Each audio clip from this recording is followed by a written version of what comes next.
Bismillahirrahmanirrahim, my dear students. Rabbi Ziddi Ilma, we have already started our lecture with the very beautiful dua of the Holy Prophet. और आपको याद है कि हमने lecture number 9 में कल हमने अपने वाइट बोर्ड पे बहुत डिटेल के साथ अंडरस्टैंड किया था what the process of phosphorylation, और यू नो वेरी वेल कि हमने इसकी दो टाइप्स पढ़ी थी. One of them was cyclic phosphorylation and other one was non cyclic phosphorylation.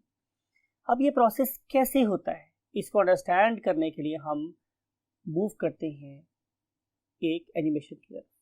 So let's move to the animation.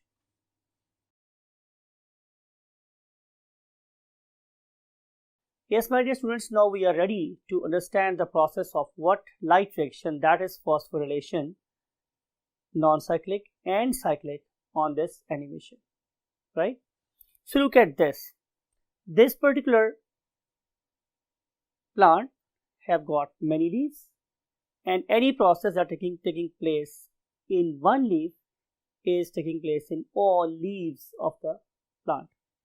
अब हम कर क्या रहे हैं कि हम इसमें से किसी एक लीफ को सिलेक्ट कर रहे हैं. नाउ यू सी कि I am going to zoom into the leaf. जब मैं लीफ के अंदर मूव किया हूँ तो मुझे क्या नजर आया स्टूडेंट्स कि यहाँ पे दो डिफरेंट किस्म के मेसोफिल सेल्स हैं. एक अपर सरफेस पे हैं, ये अपर सरफेस के बहुत क्लोज हैं, और ये हमारे एपिडर्मिस के परपेंडिकुलर लाई कर रहे हैं, और इन्हें हम लोग क्या नाम देते हैं my dear students, palisade mesophyll cells. और अगर हम इसके नीचे वाली साइड पे जरा गौर करते हैं तो हमें क्या नजर आ रहा है कि यहाँ पर मेरे पास जो सेल्स हैं वो लूजली पैक हैं, और इन loosely packed oval shape cells को हम लोग क्या नाम दे रहे हैं, स्पंजी मेसोफिल सेल्स. अब इन दोनों सेल्स में एक ही चीज कॉमन है कि दोनों फोटोसिंथेसिस कर सकते हैं, और जब फोटोसिंथेसिस करेंगे तो definitely they will be bestowed with chloroplast. और अब हम क्या करेंगे, हम इनमें से किसी एक सेल के अंदर क्लोरोप्लास्ट के अंदर जूम करें. तो जब मैं क्लोरोप्लास्ट के अंदर मैंने जूम किया तो मुझे ये पता चला स्टूडेंट्स कि इसकी दो मेम्ब्रेन्स हैं. Right, you know very well, बहुत दफ़ा आपने ये बात पढ़ी है कि क्लोरोप्लास्ट के हमारे पास दो मेम्ब्रेन्स होती हैं, एक आउटर और एक इनर. जब मैं इन दोनों मेम्ब्रेन्स को हटा के क्लोरोप्लास्ट के इनसाइड मूव कर रहा हूँ तो look at this, what is happening, I am moving into a very huge space. और ये जो बहुत बड़ी सी स्पेस है इसे हम क्या नाम देते हैं, स्ट्रोमा. राइट, अब अगर मैं आपको इमेजिन करवाऊं कि आप एक क्लास में बैठे हुए हैं, राइट, तो आप जिस क्लास में बैठे हैं, जिस कैविटी में बैठे हैं, that is surrounded by a four sided wall and then a roof, उस पर्टिकुलर कैविटी का नाम क्या है, स्ट्रोमा. और फर्स्ट रहता है हमारे डियर स्टूडेंट्स कि आप लोगों के पास डिफरेंट क्या लगी हुई है, चेयर्स. जाहिर है वो चेयर्स उस कैविटी में रखी हैं जिसे हम क्लासरूम बोलते हैं. राइट, अब वो जो क्लासरूम की कैविटी है वो बेसिकली स्ट्रोमा है, और चेयर जिसके ऊपर आप लोग बैठे हुए हैं, यू कैन इमेजिन कि ये इसमें क्या है, ग्रेनम. अब हम करेंगे क्या स्टूडेंट्स कि अब हम लोग इस पर्टिकुलर स्टैक्ड ग्रेनम के अंदर मूव करना चाहेंगे. आपको सबसे पहले इस मेम्ब्रेन को क्रॉस करना पड़ेगा, that is very important membrane known as thylakoid membrane. अब सारी फीचर्स, सारी प्रॉपर्टी, सारी फोटोसिंथेसिस करने की जो कैपेबिलिटी है वो सिर्फ और सिर्फ इस पर्टिकुलर मेम्ब्रेन पे बेस कर रही है, जिसे हम नाम कर देते हैं थैलेकॉइड मेम्ब्रेन. अब हम करेंगे स्टूडेंट्स कि इस पर्टिकुलर थैलेकॉइड मेम्ब्रेन के कंपोनेंट्स को देखेंगे. राइट, तो आपने क्या देखा स्टूडेंट्स यहाँ पे कि आपको नजर आ रहा है कि इस particular single layer thylakoid membrane के अंदर आपको डिफरेंट किस्म के क्या नजर आ रहे हैं, definitely photosystem 1 and photosystem 2. Right, मैंने आपको बताया था व्हाइट बोर्ड पे कि जो फोटोसिस्टम 2 है ये बाद में डिस्कवर हुआ था, लेकिन ये पहले आता है हमारी इस पर्टिकुलर स्कीम में जिसे हम लोग जी स्कीम बोलते हैं. सो ये फोटोसिस्टम 2 है. लुक एट दिस, इसके साथ अटैच है मेरे पास क्या, एक रिएक्शन सेंटर. ठीक है, इस फोटोसिस्टम के साइडों पे लुक एट दिस, ये जो particular you can say plate और सॉसेज लाइक चीजें बना के बनवाई हैं, these are basically energy gathering cells. Right, and they are very very rich in of course light capturing pigments. They may be chlorophyll A, it may be chlorophyll B, or it may be carotenes, it may be xanthophylls, whatever. तो ये सारी की सारी जो मेरे पास pigments हैं, they are here to gather the sunlight. अब इनका ये काम तो ये है कि किसी एंटीना की तरह से ये सनलाइट को गैदर कर ले, इकट्ठा कर ले, कलेक्ट कर ले. लेकिन इससे इंपॉर्टेंट काम ये है, अगर आपने कभी डिश एंटीना को देखा हो तो आपको पता होगा कि डिश एंटीना के ऊपर एक रिसीवर भी लगा हुआ होता है। वो सारी की सारी waves, look at this animation, कि वो सारी की सारी वेव्स जो इस पर्टिकुलर एंटीना के ऊपर फॉल करती हैं, इवेंचुअली वो इस पर्टिकुलर डिवाइस के अंदर चली जाती है। इसका मतलब ये होगा कि डिश एंटीना के दो काम हुए। नंबर 1 कि उन्होंने उन पर्टिकुलर रेस को गैदर करना है और फिर उस पर्टिकुलर वेव को एक जगह पे कन्वर्ज भी करना है। Same is the case with this architecture of God. यहाँ पे भी हमारे पास क्या हो रहा है, ये साइडों पे सारे एंटीना कॉम्प्लेक्स हैं जो लाइट को गैदर करेंगे। गैदर करने के बाद वो डायरेक्ट भी करेंगे, जैसे कि डिश एंटीना के इसमें हो रहा है। अब ये एनर्जी चैनलाइज होकर डायरेक्ट होकर कहाँ जा रही है, इस पर्टिकुलर रिएक्शन सेंटर के पास जा रही है। इस पर्टिकुलर रिएक्शन सेंटर के अंदर चीफ चीज क्या है, डेफिनेटली क्लोरोफिल मॉलिक्यूल। ये जो क्लोरोफिल मॉलिक्यूल है ये कब एक्साइट होगा, डेफिनेटली जब एनर्जी हमारे सराउंडिंग से आएगी। किसने दी हमें एनर्जी, सारे के सारे एंटीना कॉम्प्लेक्स ने। अब ये एक्साइट हो गए।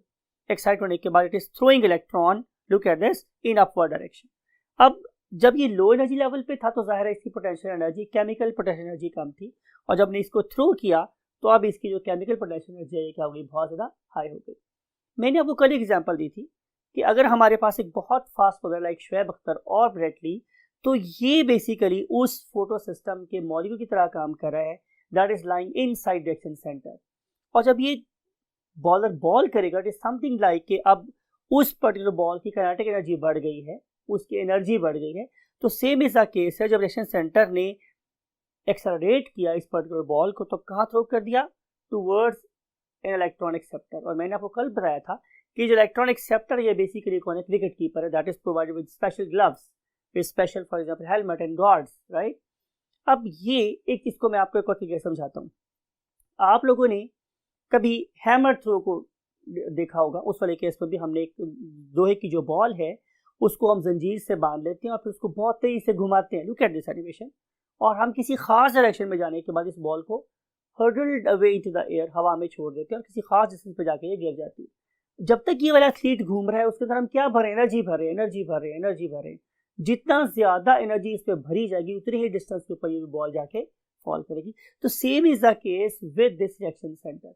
ये रिएक्शन सेंटर बेसिकली इलेक्ट्रॉन को एक्सेलरेट करता है और किसी खास डायरेक्शन में इसे छोड़ देता है। डायरेक्शन कैसी है, low potential energy to high potential energy. अब हाई पीई में जाने के बाद इसके किसके पास पहुंच गई है, प्राइमरी इलेक्ट्रॉन एक्सेप्टर के पास पहुंच गई है। याद रखें ये सारी की सारी चीजें किस में एम्बेडेड है, थैलेकॉइड मेम्ब्रेन के अंदर एम्बेडेड है, राइट। इसके बिल्कुल साथ आप देख रहे हैं तो आप लोगों को नजर आती है एक इलेक्ट्रॉन कैरियर्स की चेन, जिसे हमने कल के नाम दिया था electron transport chain. Look at this, इसके बिल्कुल एडजेसेंट हमारे पास लाई कर रहा है इस इलेक्ट्रॉन एक्सेप्टर के बिल्कुल विसिनिटी में, हमसायगी में, विसिनिटी का मतलब हमसायगी साथ नजर आ रहा है आप लोगों को कौन सा मॉलिक्यूल, डेफिनेटली PQ प्लास्टोक्विनोन। और ये जो हमारे पास प्लास्टोक्विनोन है it is giving electrons to another electron acceptor, और इस पर्टिकुलर इलेक्ट्रॉन एक्सेप्टर का नाम हमारे पास क्या था, साइटोक्रोम B6। और जो साइटोक्रोम B6 है अब ये इलेक्ट्रॉन डोनेट कर रहा है किसको, प्लास्टोसायानिन। अब जरा देखें कि जब जितना एनर्जी मैंने इसको लो लेवल से हाई लेवल में रेस करने में भरी थी वो एनर्जी अब यहाँ पे लूज हो रही है। Look at this, it is losing energy. और जो एनर्जी लूज हुई ये हम यूज करते हैं for the formation of what, ATP। कल का लेक्चर याद करें, राइट। उसके बाद ये इलेक्ट्रॉन यहाँ से चल रहा था, कहाँ पहुंच गया, फोटो सिस्टम 1 के पास पहुंच गया। फोटो सिस्टम 1 डिस्कवर पहले हुआ था लेकिन सीक्वेंस में बाद में आता है। अब ये जो फोटो सिस्टम 1 है अब ये वही काम कर रहा है जो शुएब अख्तर ने किया था, सेम एंड जैसे कल एग्जांपल दीजिए ब्रेटली है। Now the ball is in hands of Brett Lee and Brett Lee is also doing the same thing, it is accelerating the electron. Electron को एक्सेलरेट करने के बाद अब ये फिर बॉल को पिच कर रहा है, राइट। तो उसने बॉल को पिच किया तो जाहिर है उसकी केई बहुत बढ़ चुकी थी। इसको कैच कौन करे, एक्सेप्ट कौन करे, जाहिर है an other what, electron acceptor. Electron acceptor के बाद लुक एट दिस, यहाँ पे फिर एक छोटी सी और चेन चल रही है, कौन सी, इलेक्ट्रॉन ट्रांसपोर्ट चेन। इसके डिस्टेंस में क्या प्रेजेंट है, फेरेडॉक्सिन। अब जरा आप बात को गौर से देखिए, मैंने कल आपसे बात की थी कि दो चांसेस है कि फेरेडॉक्सिन या तो अपने इलेक्ट्रॉन दे दे NAD को। अगर अपने इलेक्ट्रॉन उसने NADP को दे दिए तो ये कहलाएगी नॉन साइक्लिक फॉस्फोरिलेशन। लेकिन ऐसा भी हो सकता है कि अंडर फ्यू सर्कमस्टांसेस जो मैंने कल डिस्कस की थी आप लोगों के साथ, कि अब फेरेडॉक्सिन इलेक्ट्रॉन NAD को नहीं दे रहा बल्कि उसने अपनी हैंडेडनेस को चेंज कर लिया। मैंने कल आपको सब्जी वाला डिस्कस भी किया था कि अब ये इलेक्ट्रॉन NAD को नहीं दे रहा, NADP को नहीं दे रहा, बल्कि वो इलेक्ट्रॉन साइटोक्रोम को दे रहा है। अगर इलेक्ट्रॉन फेरिडॉक्सिन से बार बार साइटोक्रोम B6 के पास आ रहे हैं तो इलेक्ट्रॉन इसी पर्टिकुलर ट्रायंगल में घूमते रहेंगे। तो इस पर्टिकुलर ट्रायंगल में जब इलेक्ट्रॉन घूम रहे हैं तो बार बार same electrons are basically producing what ATP, तो इसे हम बोलते हैं what cyclic phosphorylation, right. On the other hand, जो हमने कल पहले डिस्कस किया था कि अगर NAD के पास चला गया तो NADP के पास अगर चला गया तो NADP के ऊपर आ जाएगा नेगेटिव चार्ज। अब इस नेगेटिवली चार्ज NADP के साथ अफिनिटी डेवलप कर चुका है, या हो सकती है किसकी, पॉजिटिवली चार्ज प्रोटॉन्स, और जब ये दोनों आपस में मिलेंगे तो definitely they will give rise to hydrogen atom, और जब ये वाले हाइड्रोजन एटम्स NADP के साथ मिलेंगे तो NADP क्या हो जाएगा, रिड्यूस। तो ये है कुछ बात जो हम लोगों ने कल डिस्कस की थी, राइट। अब हम अगली बात को लेके चलते हैं, that is very very important concept, वो कॉन्सेप्ट आपकी बुक के इसी पेज पे प्रेजेंट है। Look at this. अब दोबारा से हम फोकस कर रहे हैं इसी पर्टिकुलर किस चीज को, थैलेकॉइड मेम्ब्रेन को। इस थैलेकॉइड मेम्ब्रेन के एक बाहर वाली जगह है, इसे हम क्या बोलते हैं, जाइरोस्ट्रोमा, और एक इसके अंदर वाली जगह है, definitely it is the granums what matrix space cavity, right. एक जगह इस पर्टिकुलर मेम्ब्रेन के अंदर है और क्या इस मेम्ब्रेन के बाहर है। माय डियर स्टूडेंट्स, ये पर्टिकुलर थैलेकॉइड मेम्ब्रेन किसी भी फॉर्म में एग्जिस्ट कर रही हो, राइट, यानी कि फोल्डेड इनवर्ड और outward, what ever the case may be, इसके जो अंदर का लूमन है, राइट, वो कहाँ लोकेट कर रहा है, डेफिनेटली ग्रेनम के अंदर, और इसके जो बाहर वाला एरिया है वो कहाँ प्रेजेंट है, स्ट्रोमा के अंदर, राइट।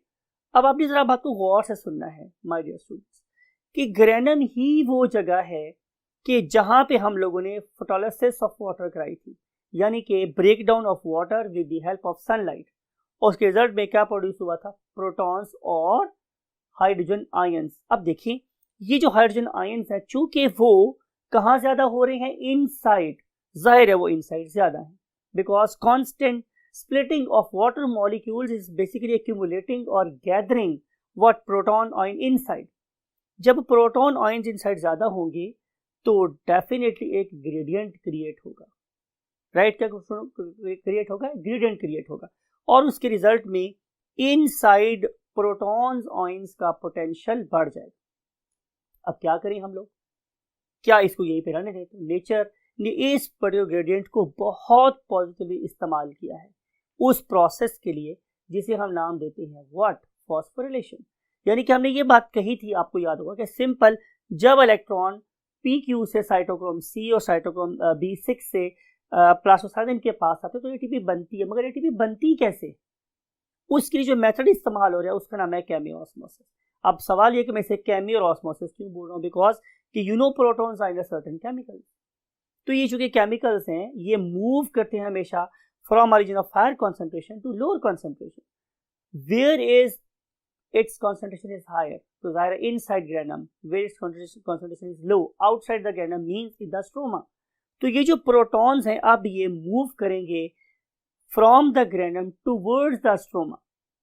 अब जब ये यहाँ से यहाँ मूव कर रहे हैं तो नेचर ने क्या किया, यहाँ पे एक बड़ा इंपॉर्टेंट प्रोसेस करवाया, और वो प्रोसेस क्या है कि हमने ADP के साथ PI को जोड़ा। जब मैं ADP के साथ PI को जोड़ रहा हूं तो मेरे पास क्या बनेगा स्टूडेंट्स, ATP। अब एक क्या हमारे सेल में कोई ऐसा रिएक्शन है जो विदाउट एंजाइम हो सकता हो, तो आंसर इज नो। तो ये जो मॉलिक्यूल, ये जो स्ट्रक्चर बेसिकली इस पर्टिकुलर पॉइंट पे हमारी सेल मेम्ब्रेन के अंदर एम्बेडेड है, इसका नाम क्या है मेरे पास, enzyme, and that very enzyme is called as ATP synthetase. और ये जो मेरे पास ATP सिंथेटेज है ये एनर्जी लेता है प्रोटॉन के पास होने से, काम क्या करता है, ADP और PI को जोड़ के क्या बना देता है, ATP। तो जब जब जब जब हमारे क्लोरोफिल के ऊपर लाइट फॉल करेगी तो साथ साथ ही वाटर ब्रेक होगा, उससे हमारे पास प्रोटॉन्स प्रोड्यूस होंगे। ये वाले प्रोटॉन्स जब केमियो ऑस्मोसिस के थ्रू ATP सिंथेटेज में से पास होंगे तो ATP बनेगी। अगली बात, इलेक्ट्रॉन किस पाथ से गुजरेंगे, they will move through electron transport chain, और ये फिर दोनों अल्टीमेटली कंबाइन हो जाएंगे ऑन द एक्सटीरियर सरफेस बाहर, और इवेंचुअली क्या बनाएंगे, NADPH2। सो ये दो प्रोडक्ट्स हैं जो मेरे लाइट रिएक्शन का क्या है, गेन है। तो मैंने क्या गेन किया students, number 1 molecules of ATP जो प्रोड्यूस हुए inside and molecules of what, NADPH जो प्रोड्यूस हुए आउटसाइड। तो यही है basically process of what, chemiosmosis. इसकी फर्दर डिटेल को हम बोर्ड पर अंडरस्टैंड करते हैं। Let's move to the white board. Yes my dear students, हम अभी डिस्कस करके आए हैं, दोबारा से रीइंफोर्स करना चाह रहा हूँ आपके कॉन्सेप्ट को। तो हमने ये बोला था कि ये मेरे पास बेसिकली क्या प्रेजेंट है, ग्रेनम, दीज आर ग्रेनम, और इनकी जो मेम्ब्रेन है ये वाली, इसका नाम क्या है स्टूडेंट्स, थाइलेकॉइड मेम्ब्रेन। और इस पर्टिकुलर थाइलेकॉइड मेम्ब्रेन के अंदर एम्बेडेड हैं वो सारी की सारी चीज़ें जो अभी हमने आप लोगों के साथ डिस्कस की। जैसे हो सकता है, ऐसे हो सकता है, ऐसे भी हो सकता है, और ये वाली चांस भी हो सकता है कि ये अंदर से कनेक्टेड हो। No problem at all. आपका जो मेन फोकस है वो ये है स्टूडेंट्स कि ये जो मेरे पास थाइलेकॉइड मेम्ब्रेन है इसकी दो सरफेसेस हैं, एक ये वाली और एक ये वाली। बिकॉज कि आप लोग पढ़ के आए हैं व्हाट, प्लाज्मा मेम्ब्रेन का स्ट्रक्चर, और प्लाज्मा मेम्ब्रेन में आपको पता है कि हमारे पास इस तरह की बाई लेयर ऑफ फॉस्फोलिपिड थी और उसके अंदर एम्बेडेड होती है डिफरेंट किस्म की चीज़ें, राइट। अब हमारा फोकस किस बात के ऊपर है कि केमियोस्मोसिस कैसे हो रही है। तो मैंने आपसे ही जिक्र किया था स्टूडेंट्स अभी कि हम बेसिकली वाटर को, चलिए हम एक पर्टिकुलर ग्रेनम को बड़ा कर लेते हैं। जब मैंने इसको बहुत बड़ा मैग्नीफाई कर लिया स्टूडेंट्स, तो मुझे क्या नज़र आया कि इस पर्टिकुलर थाइलेकॉइड मेम्ब्रेन की दो सरफेसेस हैं।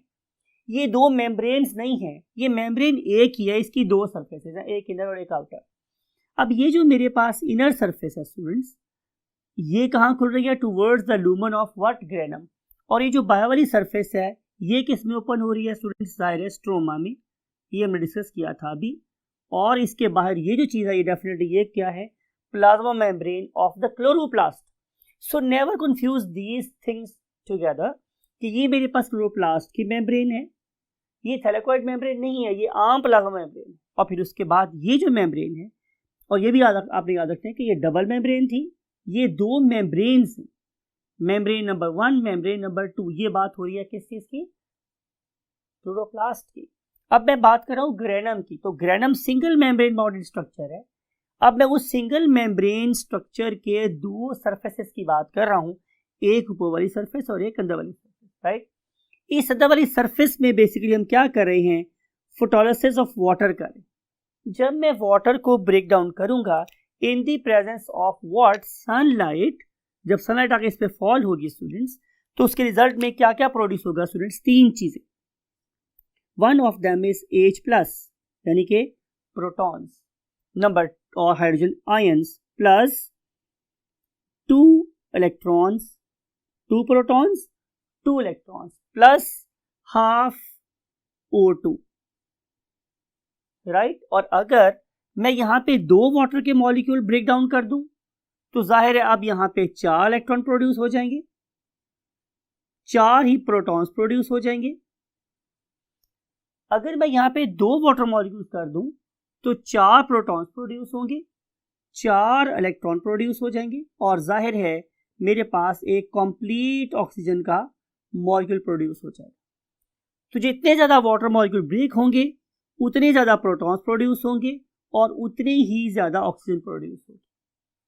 अब ये जो मेरे पास इलेक्ट्रॉन्स हैं, इलेक्ट्रॉन्स ये कहाँ से मूव करेंगे स्टूडेंट्स, ये आपको याद है हमने जी स्कीम ड्रॉ की थी यहाँ पे कि ये वाले इलेक्ट्रॉन्स इस जी स्कीम के थ्रू मीन फोटोसिस्टम 1 से प्राइमरी इलेक्ट्रॉन एक्सेप्टर की तरफ जाएंगे, वहां से इलेक्ट्रॉन ट्रांसपोर्ट चेन के थ्रू फोटोसिस्टम 1 में आ जाएंगे, और फोटोसिस्टम 1 से आने के बाद they will send to the another what, electron acceptor, और फिर या तो वो मूव करेंगे नॉन साइक्लिक वे में, और या फिर इलेक्ट्रॉन साइक्लिक वे में क्या जनरेट करवाएंगे, ज़ाहिर है एटीपी। तो ये तो मूवमेंट हुई कि स्टूडेंट्स हमारे इलेक्ट्रॉन्स की। लेकिन ये जो प्रोटॉन्स हैं या जिसे हम लोग हाइड्रोजन आयन बोल रहे हैं, इसका क्या बनेगा, ये वाले हाइड्रोजन आयंस जो कि इस वक्त अंदर हायर कॉन्सेंट्रेशन में हैं और स्ट्रोमा में लोअर कॉन्सेंट्रेशन में हैं, ये अब इस पर्टिकुलर डिवाइस में से गुजरेंगे, जैसे कि आपकी बुक में ड्रॉ किया हुआ है, इस पर्टिकुलर चैनल में से गुजरेंगे, और जब यहाँ से गुजरेंगे स्टूडेंट्स तो इनकी काइनेटिक एनर्जी, इनकी केमिकल पोटेंशियल एनर्जी बहुत ज़्यादा होगी, और ये इस कोर्स में, इस सफ़र में क्या करवाएंगे, आपको याद है हमने क्या बोला था कि ADP और PI को बनवाएंगे, राइट। और ADP PI जब इसमें से गुजरेगा तो हमारे पास क्या बन जाएगा स्टूडेंट्स, ATP बना स्टूडेंट्स, और प्लस हमारे पास क्या बात हुई कि जाहिर है ये वाले हाइड्रोजन आयंस बाहर निकल गए। अब ये वाले हाइड्रोजन आयन जो स्ट्रोमा में प्रेजेंट है in higher concentration, now they will be sent over here, आपको याद है वो यहाँ पहुंच जाएंगे। यहाँ से हमारे पास क्या प्रेजेंट था, यहाँ पे प्रेजेंट था हमारे पास NADP। कैसा NADP स्टूडेंट्स, नेगेटिवली चार्ज्ड, क्योंकि इनके पास वाले इलेक्ट्रॉन आ गए। अब इस नेगेटिवली चार्ज NADP के पास जब ये वाले हाइड्रोजन पहुंचेंगे तो ये वाले हाइड्रोजन आयंस इसको किस में कन्वर्ट करवा देंगे, NADPH2 में कन्वर्ट करवा देंगे। तो ये जो हाइड्रोजन बाहर एक्सपोर्ट हुआ है वो भी विदाउट लॉजिक नहीं है, उससे बेसिकली हम लोगों ने एक और हाई एनर्जी मॉलिक्यूल बनवाना है, that is called as NADP reduced. और मैंने आपको कल ये बात बताई थी कि जब हम NADPH2 प्रोड्यूस करवाते हैं तो उसके रिजल्ट में बेसिकली हम 3 ATP के मॉलिक्यूल प्रोड्यूस करवा सकते हैं through electron transport chain. So NADPH2 is a basically high energy molecule, and this ATP is basically a low energy molecule, but definitely ready to give energy to another molecule. तो इस वो process जिसके through ये वाला process हो रहा है, इसे नाम कहते हैं स्टूडेंट्स केमियोस्मोसिस। अगर आप थोड़ी सी और अच्छी बुक पढ़ें तो आपको ये पता चलेगा स्टूडेंट्स कि जब हमारे विसिनिटी में यहाँ पे बहुत ज़्यादा प्रोटॉन्स आयंस एक्यूमुलेट हो जाते हैं तो फिर इन पर्टिकुलर आयंस को फर्दर बेटर वे में यूज किया जा सकता है। इसको कौन इंपोर्ट करेगा ताकि अंदर हाइड्रोजन पोटेंशियल मजीद बढ़ सकता हो, तो आंसर है यहाँ पे प्रेजेंट एक साइटोक्रोम जिसका नाम था साइटोक्रोम B6। अब ये वाला साइटोक्रोम B6 इन एक्सेसिवली एक्यूमुलेटेड प्रोटॉन्स आयन को भी इनफ्लक्स कर सकता है, अंदर भेज सकता है, राइट। जब इलेक्ट्रॉन यहाँ से मूव कर रहे थे तो प्रोटॉन मूव करके इनवर्ड, जब प्रोटॉन यहाँ से इनवर्ड मूव करेंगे तो जाहिर है further chemical potential of proton will increase, और जब वो ज़्यादा यहाँ से बाहर मूव करेंगे तो जाहिर है ज़्यादा ATP बनेगी। इस तरीके से ATP की फॉर्मेशन और NADPH2 की फॉर्मेशन एक कपल्ड रिएक्शन है, ये साइड बाय साइड चलते रहते हैं, और नेचर की क्वांटिटी कंट्रोल करती है through definitely internal cell signal. लेकिन एनी हाउ जिस प्रोसेस से हम लोगों ने ATP बनाई है, चाहे वो साइक्लिक वे था या नॉन साइक्लिक वे था, it is called as what, chemiosmosis. तो ये थी डिटेल जो कॉन्सेप्ट हम लोगों ने डिस्कस करना था रिगार्डिंग केमियोस्मोसिस। मैं दोबारा एक्सप्लेन कर रहा हूँ, केमी इसलिए कि ज़रा यहाँ पे केमिकल 20 प्रोटॉन आयंस मूव कर रहे हैं, और ऑस्मोसिस हम इसको इसलिए बोल रहे हैं कि इसमें मेम्ब्रेन भी इन्वॉल्व है, और नंबर 2 ये मैंने रीज़न दे रहा हूँ इसकी, एक तो इसमें मेम्ब्रेन इन्वॉल्व है, और नंबर 2 जो सबसे अहम बात है वो ये कि ये हमेशा हायर कॉन्सेंट्रेशन से लोअर कॉन्सेंट्रेशन की तरफ मूव करता है, right my dear students. So that's it for this lecture and topic, और अगले लेक्चर में आपसे हम मिलेंगे अगले टॉपिक में। Till that time take very good care of yourself and bye bye, अल्लाह हाफिज़।